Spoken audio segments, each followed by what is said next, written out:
আসসালামু আলাইকুম। আজকে যে গল্পটি বলবো, গল্পটির নাম স্ত্রীর স্বীকৃতি, পর্ব 12। চলুন গল্পটি শুরু করি। যেদিন মেয়েটাকে দেখতে গেলাম, প্রথম দেখাতেই আমি চমকে উঠেছিলাম। মনে হচ্ছিল তুমি আমার সামনে বসে আছো।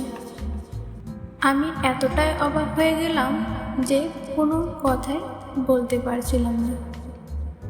কিছুদিন পর মেয়েটার সাথে আমার বিয়ে হয়ে গেল। জানো মিলি, মেয়েটা তোমার মতো খুবই দায়িত্বশীল। বাসর রাতে সারা রাত জেগে আমার পাশে বসেছিল। আমি খুব অন্যায় করছি ওর সাথে।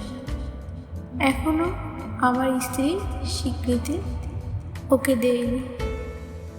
আমার কি মনে হয় জানো, মনে হয় ওকে আমি সব কিছু বলি তোমার কথা, কিন্তু মেয়েটা যদি কষ্ট পায়। ও, তোমাকে তোর নামটাই বলা হয়নি। খুব মিষ্টি একটা নাম, রূপা। যখন অফিস থেকে বাসায় ফিরি খুব ইচ্ছা করে একটা গোলাপ বা বেলি ফুল নিই। মাঝে মাঝে ফোন করে জিজ্ঞাসা করতে ইচ্ছে করে, তোমার ভয় করছে না তো? আমি খুব শীঘ্রই চলে আসছি।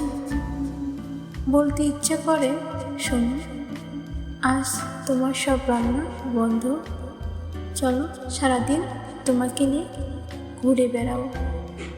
আচ্ছা মিলি, তোমার ভালোবাসা থেকে যদি একটি ভাগ রূপাকে দিই, তাহলে কি তুমি কষ্ট পাবে?